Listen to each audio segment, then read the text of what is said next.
Good evening, everyone. Good evening to the listening audience. Those who listen on radio stations, I think we're simulcasting on a number of radio stations. And of course, our audience on VI Consortium. We are here at Governor Kenneth Mapp's Peters Rest headquarters. Yes. We have an audience here of supporters. I guess you're allowed to, give a round of applause.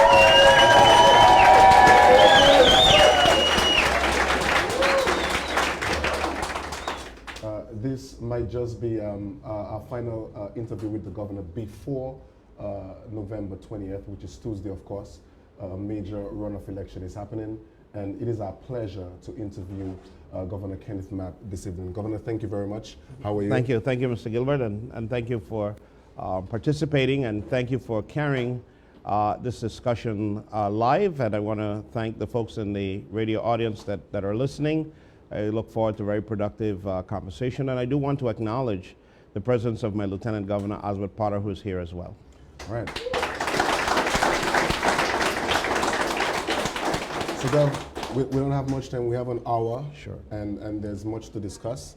And I want to lead off, of course, with the announcement that came today, a few hours ago, relative to BP and oil, what is it, Lime Tree Bay, the refining portion. ArcLight owns the refinery. Lime Tree Bay is their subsidiaries that are operating the store terminal facility and the refinery. And today, last evening, the folks from British Petroleum arrived in the territory, and we had a meeting this morning at the ArcLight or Lime Tree Bay headquarters, presenting them to me and the Lieutenant Governor, and to discuss, the next steps and what's going forward. But ArcLight made a major announcement, literally in the market, the energy industry, about BP's tolling relationship with them at the St. Croix refinery, and what that means in terms of meeting the MARPOL regulations and the production of low sulfur diesel for the marine industry, cruise ships, cargo vessels,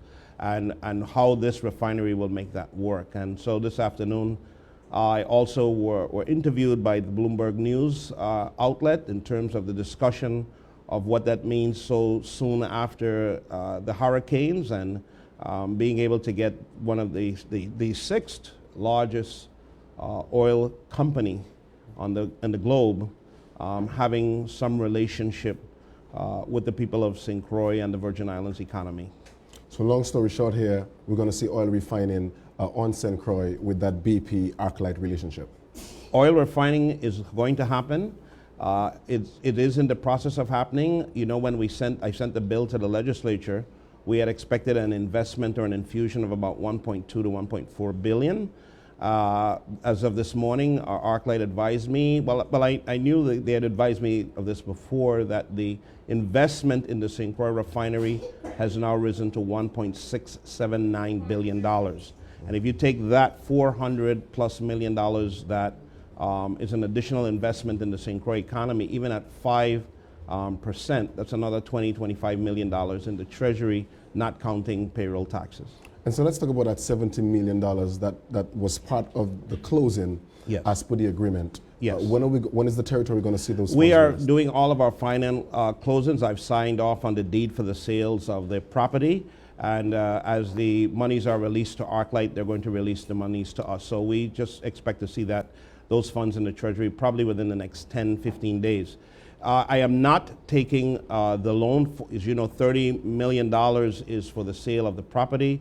$40 million was a loan at 10%. Because the investment requirement in terms of the additional dollars needed for the rebuild of the refinery, ArcLight had asked me not to execute or to pull the trigger on the loan side, because in addition to borrowing more money, they had to put more equity capital on the table. And so I didn't have a problem giving up a $40 million loan to get a $400 additional million investment in the St. Croix economy. On the deed side, we're going to get $20 million in cash, and we are doing a $10 million 10-year mortgage at 10% to the people of the territory. Governor, as it relates to your work in the territory, and at least for me, what I've seen, there's no doubt that you've worked over these years especially following the storms, just relentless work in the territory, the funds you were able to get down here, of course, along with Delegate to Congress Stacey Plaskett.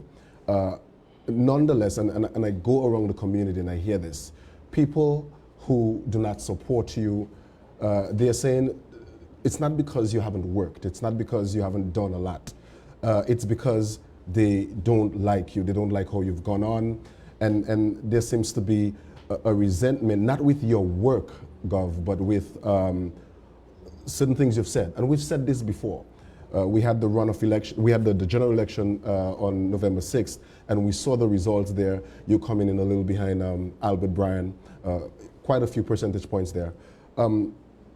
What would you say to the people relative to your demeanor and certain things you've said and your reaction that there's been some revulsion within people in our community? What would you say to them today? Well, there's no question that I have a very, very strong personality. And I got a message from the shellacking that I received in the District of St. Thomas and St. John, and I accept full responsibility for that. And the message that I got from the folks, particularly in that district, is that they want to have a governor that is purely focused and not getting involved in the back and forth with folks who are ribbing or me getting involved in the personal attacks and the personal outbursts. They believe that it does not comport with the office of the governor. And if I am serious, and I am very serious about the work and the transformation of the Virgin Islands, I have to listen to that message, hear that message, and accept that if I am to continue to serve the people, I have to assure this community that I'm prepared to go forward and to leave the ribbing alone and to not get involved in the personal attacks and the personal outbursts that tend to offend people. I note that I am human, and having a strong personality, well, all my life people push my buttons and I respond, but folks don't think that's appropriate. I think that the assurance to the people of the territory that the work that Oswald Potter and I have undertaken and the success of that work should be the guiding factor in deciding on Tuesday how you wish to vote. Just giving someone the job who has no knowledge of the issues, who have no relationships on the national level, who simply cannot, even in the conversation in running for governor, cannot lend their discussions on their plans for the people of the Virgin Islands, just get in the melee back and forth as a candidate should demonstrate to the people of the Virgin Islands that you're putting your affairs in the hands of someone who will not be able to handle the issues. And so I can commit to the people of the Virgin Islands that I can focus on the challenges that we have. I can focus on the objectives for improving and rebuilding the lives of the people of the Virgin Islands. And I can focus and empathize with the struggles that many of our families are feeling in the Virgin Islands. So you're saying here directly that if you were to be elected for 4 more years, that you would just be a more focused governor and not getting into, some of the language and the online conversations? Yeah, I'm going to turn in my Facebook key. I can say that it is my last election, notwithstanding whatever the result may turn out to be. I believe that, and I'm confident that we're going to win. And not having to face another election means that I don't have to spend time trying to keep defending myself and proving myself. I can spend that time in getting the task done. I can spend that time with my Lieutenant Governor and my cabinet ensuring that this opportunity that the U.S. government has given us can materialize to reality, like we have grown the economy. Notwithstanding the 3 years and 11 months we've been in office, the unemployment rate in the Virgin Islands has fallen from 12.5% to 7.1% in 3.5 years, and the quantum amount of projects and things that we've done in the Virgin Islands have really been positive. And so I don't have any more campaigns to win. I don't have any more jobs I'm looking for, any more professions I'm looking for. So I'm really, I can really focus on getting the task done and setting a historical bar for governors to follow that really doing the work of the territory and changing people's lives in a very positive way can be achieved if you focus. I want to run to this quickly. There are a number of endorsements coming in for the Albert Bryan campaign. You have the Donald Stock team and some other folks, of course a lot of the Democrats, and that's expected. Yes. Did you approach Mrs. Hanson and Mr. Donald Stock? Sure, I sat with both of them and I spoke with them, and ultimately they made their decisions, and I'm fine with that. What is that process like? What are those conversations like? They're very interesting, and because I am committed to focus, what I'm going to recommend is that you're going to have to read my memoirs after I retire. Okay. Let's talk about the recovery a bit. Sure. And you know, an overriding theme of your campaign has been the work you've done and the funds you were able to secure from the federal government. Some in your camp have said, if you are not there, those funds will cease. The monies we're getting now won't continue to come in. But the Democrats have rejected that. Is it true, if Governor Mapp is not in office, will the funds from the federal government cease? I don't know that the question is whether, if I'm not in office, will the funds cease. I think, and I'm not making the question for you, but I think that the appropriate way to look at that is if the relationships that Governor Mapp have created with the President and the Vice President and his cabinet, if the relationship that Kenneth Mapp has created with the Republican leadership of the Congress and the Democratic Party leadership of the Congress not at the table, will it thwart the recovery? If the plan that the U.S. government has endorsed, that the administration have put together with the all aspects, public, private sector, nonprofit community, philanthropy, and presented to the Office of Management and Budget on the U.S. level and work through those issues, that plan is focused through all of the departments and agencies of the federal government. If we ask for a change, and a change of priorities in the recovery of the Virgin Islands, will that thwart, slow down, and alter the recovery funds coming into the Virgin Islands? And I don't think any person of a rational thinking could dispute that that is a fact. Today, we now see that the national government has slowed and in some instances thwarting the recovery dollars to North Carolina, claiming that they are very concerned in terms of how they're going to be utilizing some of those dollars. The President himself said a week ago that he is prepared and is going to institute provisions to literally stop. I don't believe he has the legal authority to fully stop, but to stop recovery dollars that are flowing into Puerto Rico, our neighbor to the west. So the Virgin Islands, the Virgin Islands voters have to ask themselves, are they prepared to take that risk? Are they prepared to bring someone in Government House that have none of these relationships, that carry the political banner of a Democratic Party, and go to the White House with a president that's in the Republican Party and is at war, declared war on the national stage with that party, and say, I am here to represent the people of the Virgin Islands, and I want you to continue to assist me in rebuilding on the Virgin Islands, and I want you to allow me to change my plan, and I want you to commit that you are going to continue to provide the resources that you have committed to the previous administration, the Mapp Potter administration, for the recovery. Staying on recovery a bit, but prior to that, prior to the storms, a lot was going on, you know, no access to the bond market. You took some action in your administration to cut back, and there was discussion of furloughs and, you know, cutting down on the days overtime, right, and work weeks. And then came the storms. A lot of people say you were rescued by the storms. You got into action, and were it not for the storms, a lot of progress would not have been made.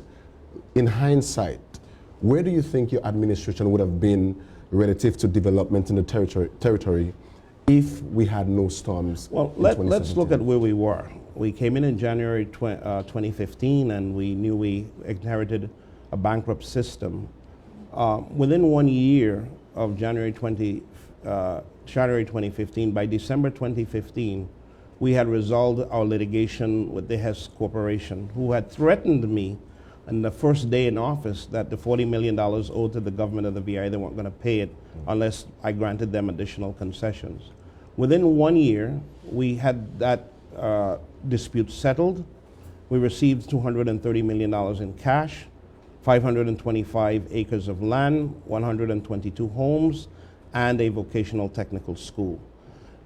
As a result of that settlement, we were able to fund the 2010 contractual obligations with our unions, given raises to over 3,000 public employees. We were able to pay in a robust way more of the income tax refunds that we now can boast that we paid the 2010, the 2011, the 2012, the 2013, the 2014, the 2015, and now paying the 2016 tax refunds. We closed on the Garvey transaction bond deal in December of 2015 that provided the funds that allowed us to take on the complete resurfacing of Melvin Evans that are in progress and to launch the waterfront project on the island of St. Thomas that is now a marvel to folks when they drive by and see additional lanes being added to the waterfront project. We were able to work with the new owners of the refinery, ArcLight, to create a storage terminal facility where we entered into a revenue sharing agreement which grew our revenues from zero at the Hess site to $11.5 million a year and took employment from about 60 to 846 full-time employees. We worked for close for the market, so we could not do a capital budget. And we went to the legislature and we said, we can avoid layoffs. We can avoid furloughs of work days if we do several things.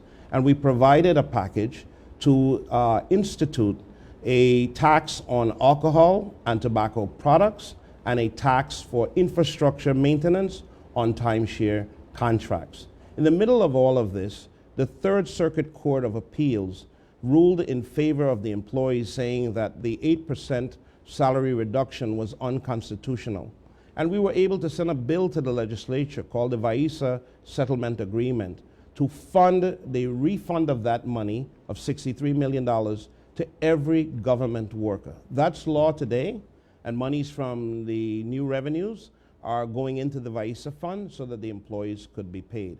These things happened before the hurricanes. Let me just use St. Thomas, not St. Croix, but St. Thomas as an example. We were able to take on the Brookman Road project. We were able to take on the Cokie Point Road project. We launched the Turpentine Run project, which is the bridge to nowhere. We were able to do a deal with VIGL to launch the complete modernization of our racing facilities and to expand and increase jet traffic and flights to both St. Thomas and to St. Croix. And we were growing and continued to grow the economy in this process. So when folks says that the storms rescued this administration, they say that because it sounds good. They say that when they say, oh, he's paying income taxes now because it's an election year. He's given raises now because it's election year. He's launching road projects now because it's election year. We gave raises in 2016. We've been paying tax refunds from 2015. We've been doing road projects from 2015. We now have a more robust ability to do that because we have new revenues. We have a more robust ability to do that because the US government have seen our broken infrastructure and is funding the repairs and the reconstruction of our territory. To the road projects, the Gavi bonds, as we know, they were approved in 2015. We settled it on the deal in 2015, that's correct. But there is this belief that we hadn't seen the road projects from the Gavi bonds until recently, though. Because you can't. Because when you get the money from Garvey, you then have to go out and bid for the A&E design services. You don't take the road money and go to the paving company and say, go up and pave the highway. The federal highway system requires an entire process to be able to do that. Likewise, the $40 million project on the waterfront of St. Thomas on Veterans Drive and on Centerline Road in St. John. You've got to go out, you've got to bid the A&E design services. They have to do all, you may find this hard to believe, but even resurfacing the highway require regulatory permits, although you're just putting new asphalt on the roadway. You've got to design that, then you've got to go out and bid that, and then you have to go out and let that. And those things take time. So it wasn't no big scheme to wait until election time to try and fix roads and that stuff? It could not be when you take into consideration that I can name roads and road projects we were doing from 2015 when we entered office all the way down to 2018. The reality is that the folks that are running for this seat, the Brian Roach team, and I am saying it candid without fear of dispute, they have absolutely no plan. What they have is a lot of let's just make it up, let's accuse the governor of everything, let's just tell people how bad he is, let's just lie and say how many laws he have broken, and that way we're going to win election. When somebody's sitting down telling you that the governors, you spend government money sleeping in hotels, when Government House in St. Croix was under renovation and not available, didn't Governor Schneider and Governor Turnbull sleep in the Buccaneer? That was not anything that was unbelievable. When the senators go to St. Thomas, or senators from St. Thomas come to St. Croix, don't the government put them in hotels? When commissioners sleep on the islands that they don't live on, and employees of the government go to islands that they don't live on, doesn't the government fund their overnight lodgings? And so when you say things like that, and you make heyday and you get into the politics and you go even after my mother and you say, it's illegal for the governor to hire someone to care for his mom, not knowing that when Governor Paiwanski was governor, the Attlee legislature passed a statute in the Virgin Islands Code allowing the governor to have a complete personal staff, so that when we've had governors, and I don't really want to talk about people who aren't alive, we're able to have gardeners and have public works come and fix their house and fix their fence and had maids that were on the government payroll working in their private homes. We accepted those things. My family unit is my mom. My mom doesn't require a police officer. She doesn't require a chauffeur. She doesn't require an administrative aide. And I think most people in the community know that I am charged with the primary care of my mom. But I could not do the job that I'm doing for the Virgin Islands and bringing the benefits to the Virgin Islands if I didn't have some help in that process.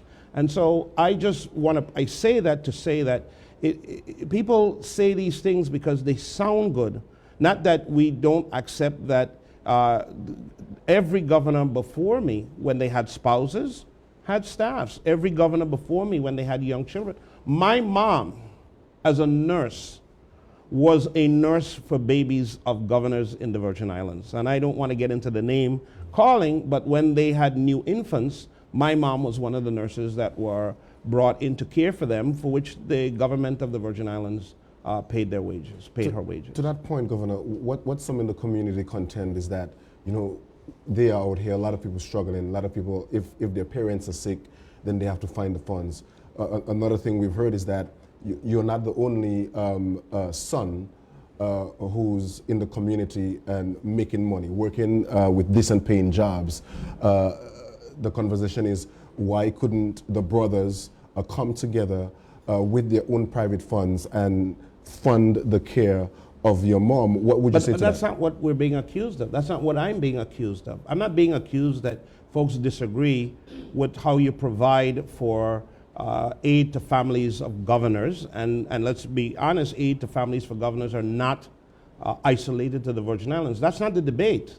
The debate by the Brian Roach team is I'm breaking the law. I'm illegally using taxpayers' money in the care of my mom. And they must know. They must know, at least a senator who's an attorney must know that the VI Code addresses that issue. So it's not about whether we're having a discussion of whether we should change or revisit that statute and whether the families of governors should not be provided for while a governor is doing the extraordinary work and the duties of performing governorship. That's not the conversation. That's not the debate that my opponents are having. The debate and the accusation that they're making is that I am violating the law and using taxpayers' money illegally in having someone assist me with the care of my mom. Speaking of accusations and breaking laws, a recent situation with Ms. Jewel Malloy Yes. came up, the former DHS commissioner who also works with you. There have been some questions. Where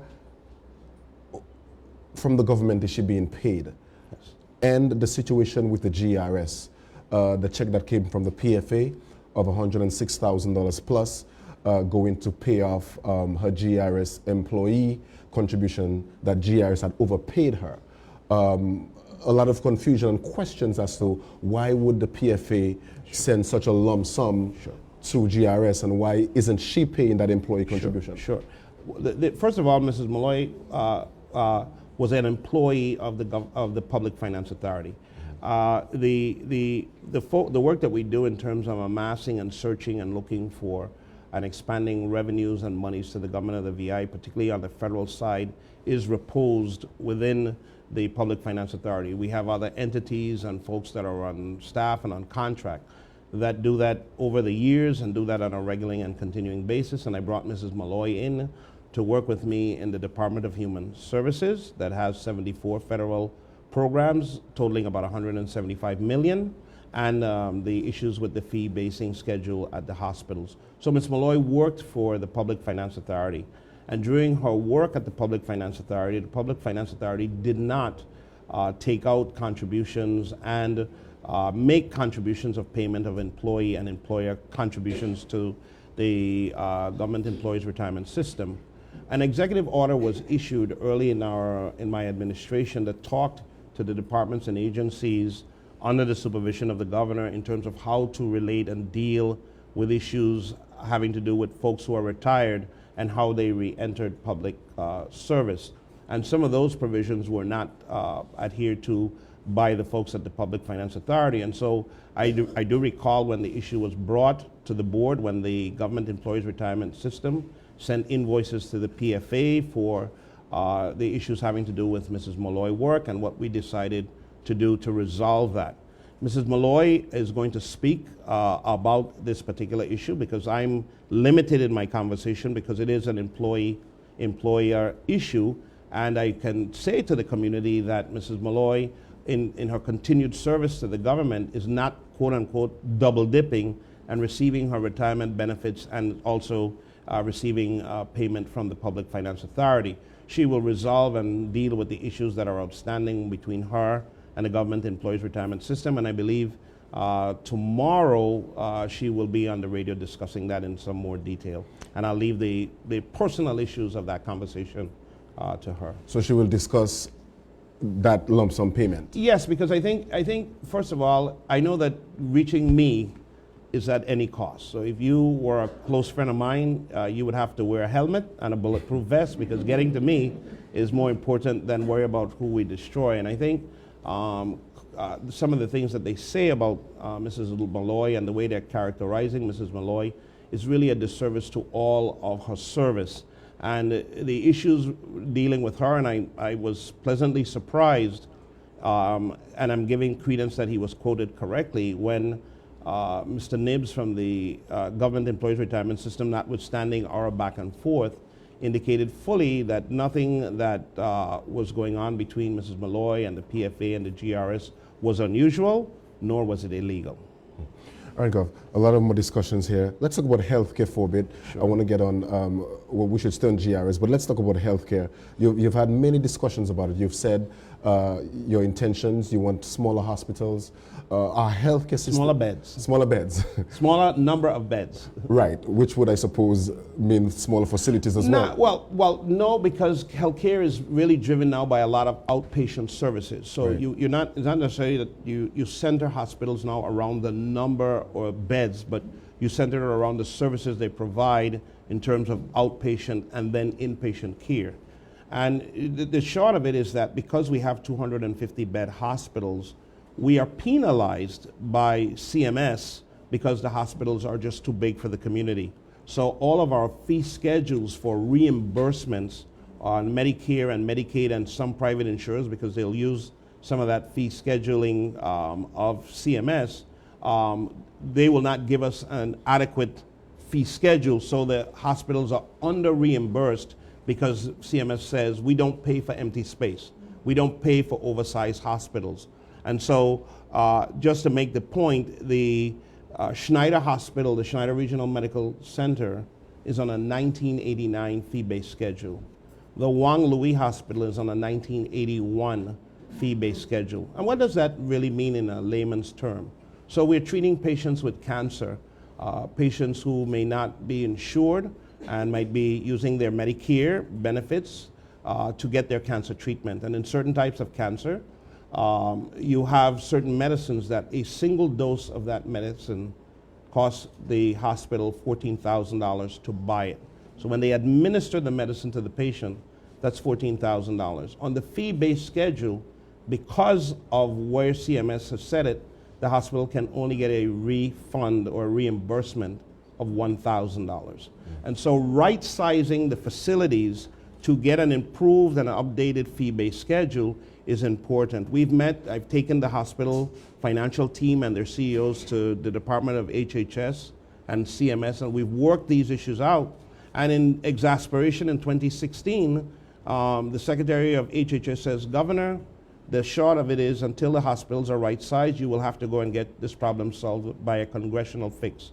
We're simply not going to do that. You've got to find a way to get rid of empty space because we don't pay for empty space. Now, because of the hurricanes and the damages to the facilities, when the financial folks from the hospitals and the CEOs go now to HHS, they're flabbergasted that CMS is saying to them, now we're ready to work with you on updating your fee schedules because you have an excellent opportunity to right-size your facilities. So we're going to see that?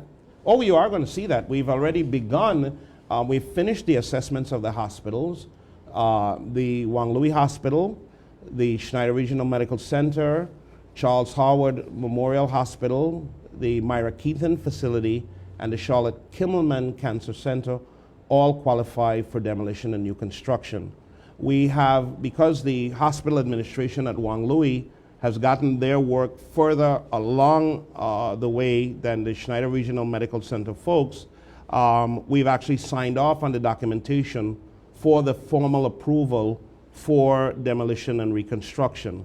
And FEMA has said to us, we're not going to use the Army Corps of Engineers for the final leg of the approval process. They've actually brought in on their dime and contracted with them, the RAND Corporation, who will do the final analysis for the final legs of approval. But what that means is that the hospital, for example, Wang Louis will start off with a base number of $164 million, and then we will be provided another 30% of $45 million to harden the facility, and then you get the money for the A&E services, and because we want to rebuild it where it is, you're going to get the money for the demolition and the takeaway, and then I will declare them Section 428 projects under the Stafford Act. And what that means is that FEMA doesn't have to be here, keep looking at either cost overruns or changes, and they like that. They will give us another 15% and say, that's your budget, go build your hospital. But what that will allow us to do is not build a 250-bed hospital, but take that pool of money and modernize and build a new hospital, create an administrative tower so that the employees, the administrative employees of the hospitals are not working in the facility where there's germs and illnesses in the system, build a mental health outpatient and inpatient facility on the grounds where it can utilize the kitchens and the laundry and the bio-waste infrastructure without being inside of the hospitals, and create the outpatient services that you really need in a very robust way so that we can really get healthcare in the Virgin Islands where it needs to be. So in the interim, while the demolition, all Yes. of this is happening, what happens to healthcare on St. Croix? The Army, the Federal Emergency Management Agency, again, because Wang Louis is up the road, and I'll talk about the Schneider Regional Medical Center, FEMA has already approved. They sat down, the medical team at Wang Louis, and came up with a 65-bed hardened structure. FEMA says, Governor, don't call them modulars. They're not modulars. It will have a 65-bed facility. It will have a number of operating bays. It would have the kitchen, the laundry, facilities for dialysis. FEMA is actually bidding that out right now. About 3 weeks ago, I had a meeting with Dr. Wheatley and the medical staff at the Schneider Regional Medical Center to work with them. They have executed their A&E contract to put together their hardened facility. They want an 80-bed facility, and they're determining what kinds of services that need to be in it. And we on St. Croix know that experiences because we had that after Hurricane Hugo. And so you will have a complete medical hardened structure that can withstand up to 175-mile-an-hour winds that will become the hospital facility while the new facility is being designed, developed, constructed, and put in place. Let's talk about the youth governor. Sure. Millennials, those a little older. A lot of them have, kind of sided with the Brian Rouge campaign. They see themselves in that campaign, and they feel like they've been represented. There's a criticism there that you did not pay much attention to the younger folks and not enough opportunities in your administration for young people. Some would look at your cabinet and say it is dominated by folk, 50 and up and whatnot. It's dominated by folks with experience. Right, but and we know that Mr. Bryan says experience isn't needed. Right, but at the same time, Governor, young people need to get in to get some experience. Would you agree that you did not provide enough? No, I would not agree. I would not agree at all. I think if you look at the government and you look at the middle management of the government, we continue to provide many educational opportunities and work opportunities for our young people. Well, this government is doing just a big recruitment campaign to bring people in all aspects of the government. I stand on the graduating stages at the University of the Virgin Islands every year, and people are graduating with all kinds of robust degrees, and I shake their hands and I say, the government's open for business, come and work for us. And they would say, I can't work for those salaries. I'm going to Atlanta. I'm going to Maryland. I'm going to Orlando. I don't want to be in the Virgin Islands. It's too expensive to live here. And what we are doing now is going to change the paradigm to ensure that people can afford homes. We're creating an opportunity for people to be able to work in the Virgin Islands and earn a living wage. We are creating a paradigm that people who graduate from high school can in fact go to the University of the Virgin Islands and get a free associate's or bachelor's degree program. We are ensuring that the young people, and I've been able to spend some good time with the student body at the University of the Virgin Islands and some of the other, actually younger than even the Millennium Group, and talk about their needs and their desires and how we can provide for them. And we are able to talk with specifics across the board, how we want you into the fold of the public sector and how we're creating opportunities in the private sector that folks even away can look to come home, or folks whose children are graduating with degrees away can look to the Virgin Islands as a real place to work, a real place to start a business and have a real shot at being successful. Let's talk about crime for a little bit. We had a situation here 2 days ago or 3 days ago on the East End. Very, very, very horrible. Very, very unfortunate there. Yes. Have you been able to reach out to the family? Yes. I've actually contacted the company. I signed off on some letters to the family today. We're going to do everything to assist the family with that situation. And we are, as we do with all of our crimes in the Virgin Islands, we aren't going to stop until we find the perpetrators and bring them to justice.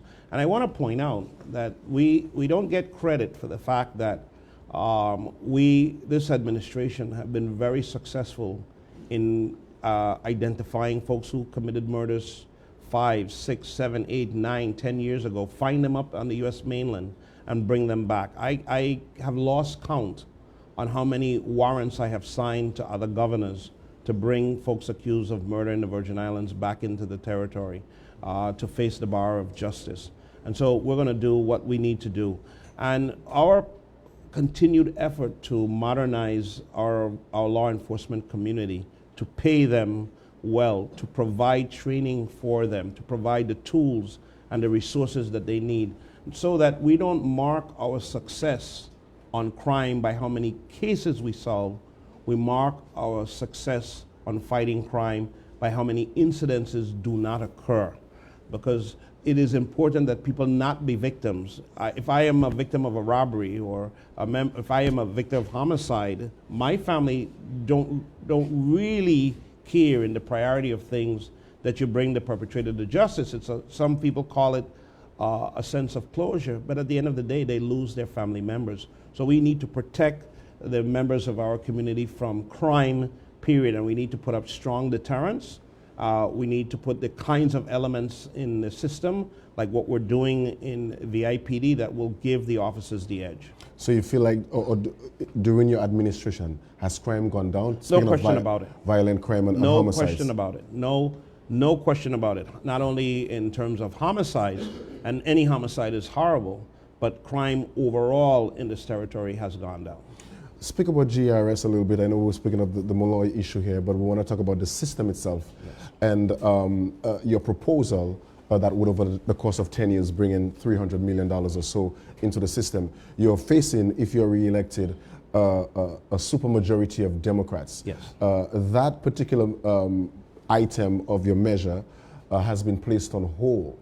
Are you confident that if you're re-elected, it will get through? Yes, I have had a supermajority of Democrats in my first 3.5 years, and I have been able to work with folks in the Democratic Party to get things that need to be done for the people of the Virgin Islands. And I think if we look at issues in the economy and the things we've done, making sure we have the revenues so that we don't have to furlough or lay off government workers, it's clear. So I can work with Democrats.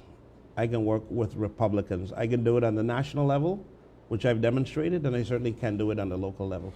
And I want to just say this one thing, because we don't give this a lot of exposure, but for the first time in over 20 years that I'm aware of, this administration negotiated a new health insurance contract with Cigna Health Insurance, where the premium has gone down $8.5 million, which means that the government workers will start seeing in their paychecks less money coming out of their check for health insurance benefits, not because we've reduced the services, but we've reduced the costs by working with the Health Insurance Board and putting in a wellness program in the policy.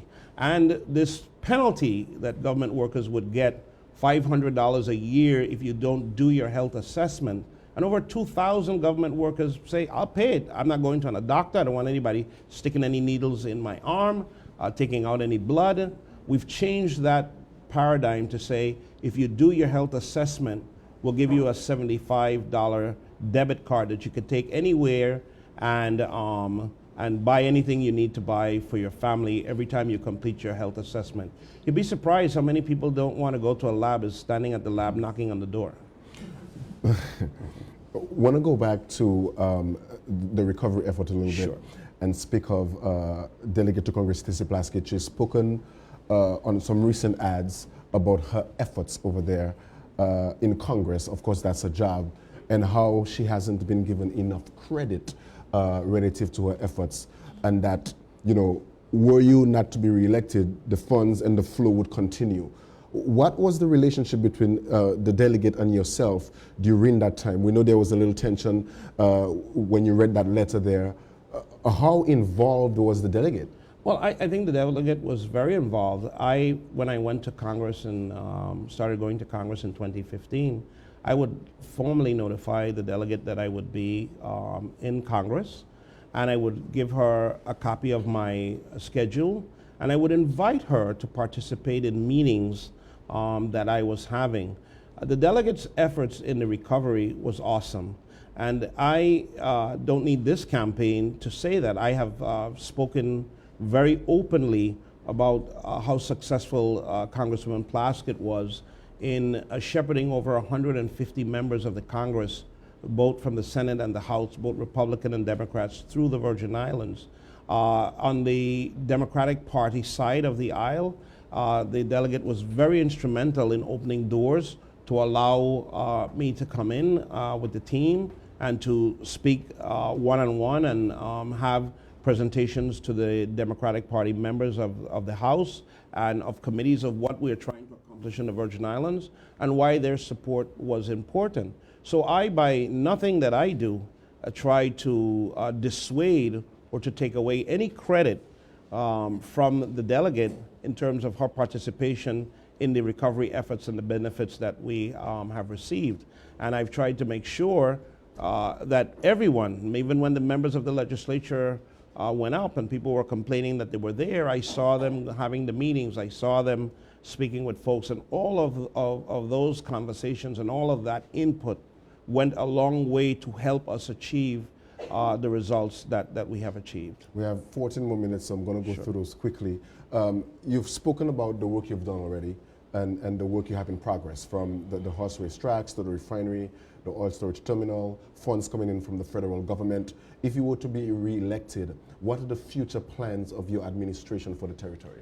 To continue to strengthen and grow the economy and the private sector, to give aid and support and assistance to small businesses, to look at our taxing laws and structures to facilitate them in a way that they're not impinging the growth of the economy, to look at our systems in the public sector where we're still doing a lot of things manually. The Lieutenant Governor and I have been talking about things having to do with the recorder of deeds and cadastrals that are so important to real estate transactions, and how we are still depending on somebody individually to come to work and to get that job done that determines whether a transaction can be closed. So how do we get that completely wrapped up in a technical way that people can do that without even showing up in the office of the Lieutenant Governor?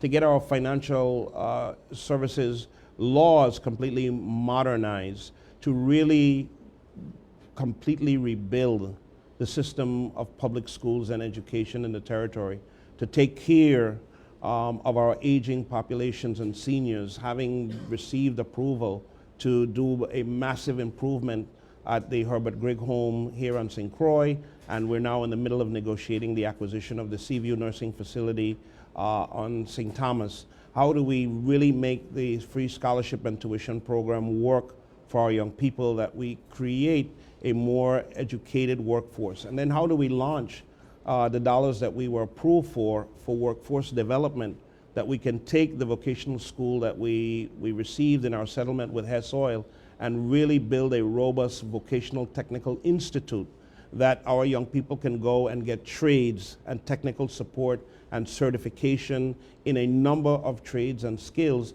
that they can work or open a business and be a part of the economy. The reality of a second-term governor is really about getting things accomplished and complete, because you want to walk into the annals of history showing that you really worked hard, you made a positive difference in the lives of your people, you improved their lives, and you created opportunities for your youth while you demonstrated and provided real care and services for your elderly.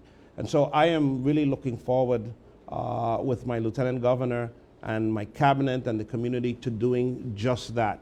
And so I don't need Facebook in the second term. This is a commitment, no Facebook. Well, I'm going to have Facebook because I have to say hello, and I'm going to only put positive stuff on Facebook. I won't be arguing with I won't be arguing with folks on Facebook. You know, I am 63. I made 63 in November, and when I reflect that I got elected to the legislature on my 27th birthday in 1982, I don't really have a whole lot of arguments I need to have with anybody. I really don't. And I listen to some of the folks that really berate me as an individual, and I just shake my head, because the good Lord have really been great to me. I've had a wonderful life. I have gotten a lot of good opportunities. Imagine I am a 1973 graduate from St. Croix Central High School. I went to public school all my life in the Virgin Islands. And I have a master's degree from Harvard University without having a bachelor's or an associate's degree. That really speaks to the foundation of how I was raised and the community that I was raised in and the way I was trained, that I could get that opportunity. Everybody isn't so lucky. I don't come from a family with any money that I could do that. But because I was raised and lived in a community of people with really strong value, and learned that in order to get what you want, you just have to be prepared to work hard for it and make the sacrifices. And I'm going to work hard and make the sacrifices for the benefit of the people of the Virgin Islands. So, Gov, you spoke about, and this one is a little personal to me as well. The people, how you've been berated, and some folk have spoken, negatively about you. They've criticized you somewhat, but wouldn't you say that there's some legitimacy to maybe there is. I'm not complaining. I asked for the business of politics, and I will be the first to tell you politics is a contact sport. No, I'm not complaining saying that because they berate me, I'm upset that they berate me.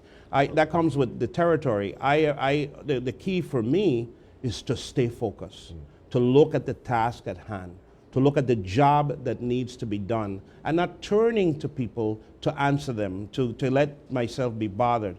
And I'm really finding myself in that part of my life where my confidence is now being supported by my comfort understanding that I can do more for the people of the Virgin Islands, and notwithstanding all of the work and achievement that we have done, and the records that we have broken in terms of recovery and support for the people of the Virgin Islands, that you can't rest on your laurels.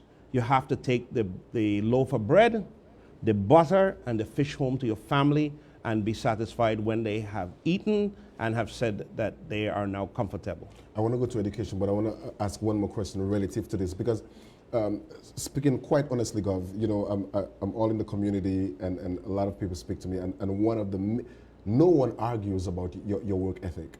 But isn't that the key? Well, it is the key, Yes, in a sense, but a lot of people vote on emotion. that's correct. And if they don't like you, they're not voting for you. You could bring down heaven, they're not voting for you. Well, I wouldn't say that I don't want to debate it all, but I wouldn't say that's absolutely true, meaning Right. that it's true in every case. Right. And so I spoke to some folk today, actually, at Chicken Shack, I must say where, and they said, well, the governor had spoken about a fifth pile. I remember that, but you were joking. But some people... I wasn't joking. Oh, you weren't? No. You weren't joking? No, I was not joking. And I let you describe the fifth pile, and then I'll tell you why. I mean, I remember what you were saying. You spoke about folk, lazy folk, or people who didn't want to get up and work. What I was saying to you, that one of the things we saw was when folks were getting food and water, and meals and water and rations and the things they needed for their families, we saw on a number of occasions that we had young women with young children coming to get rations for their family. And we would help them take the rations back to their car. And to our surprise, we would find an old hardened guy, some guy laying back in the car, playing loud music with his feet hanging out the door. And even when the soldiers would come with the car with the water and the rations, he wouldn't even get out the car and say, oh, let me put the food in. The young lady was there with her small children, taking care of them and yet trying to get food for the family.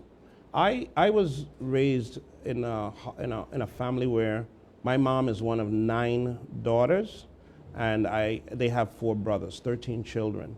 I wasn't alive when my grandfather passed before I was alive. But all of my aunts and my mom talked about respect and talked about the need for people to be responsible and men to provide and take care of their families. And my grandfather clearly raised his daughters that way. And when I would go in the field and see these things, it would bother me because I was a cop. It's not just happening at the car. It means that somebody in a house is laying down and relaxing while someone with children is out working, trying to feed that family, and that person isn't contributing to the goodwill and the provisions for the family. And so I used the opportunity at that pulpit to raise that issue.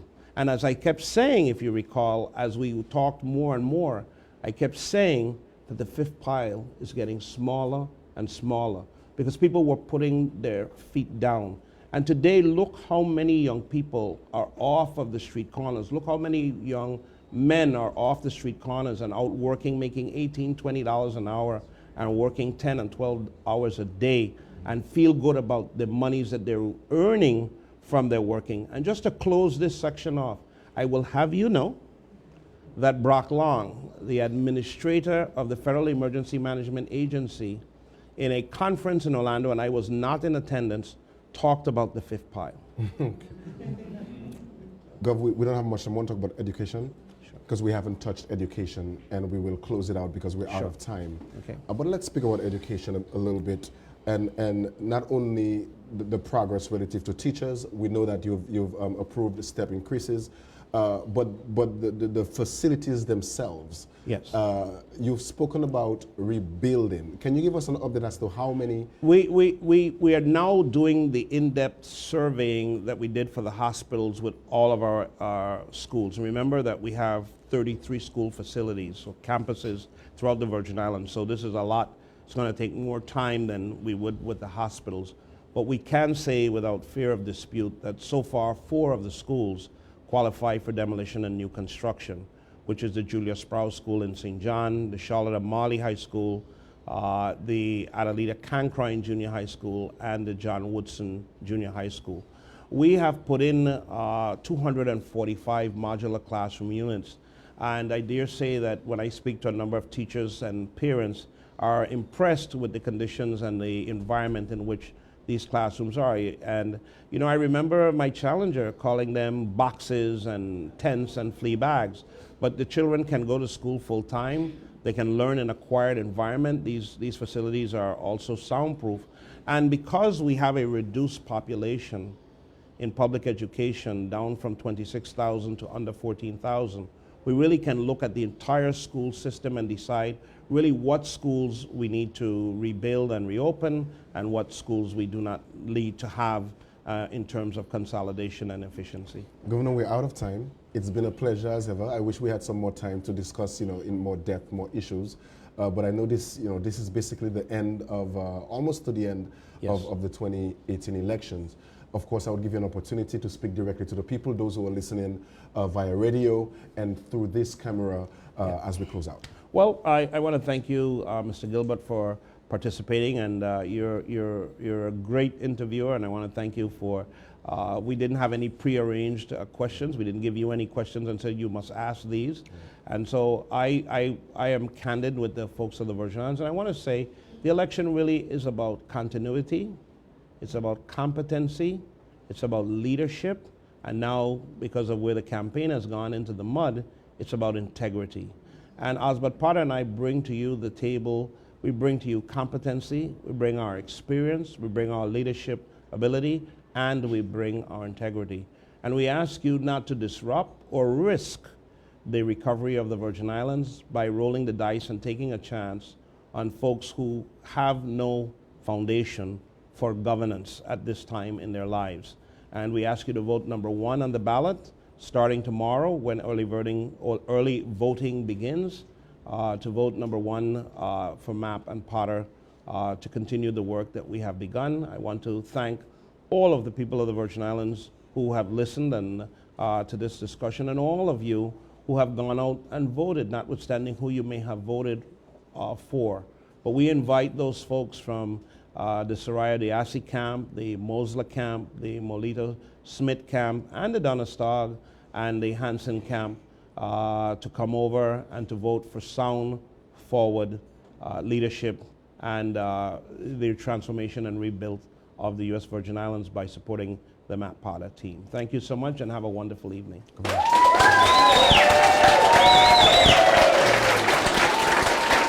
right.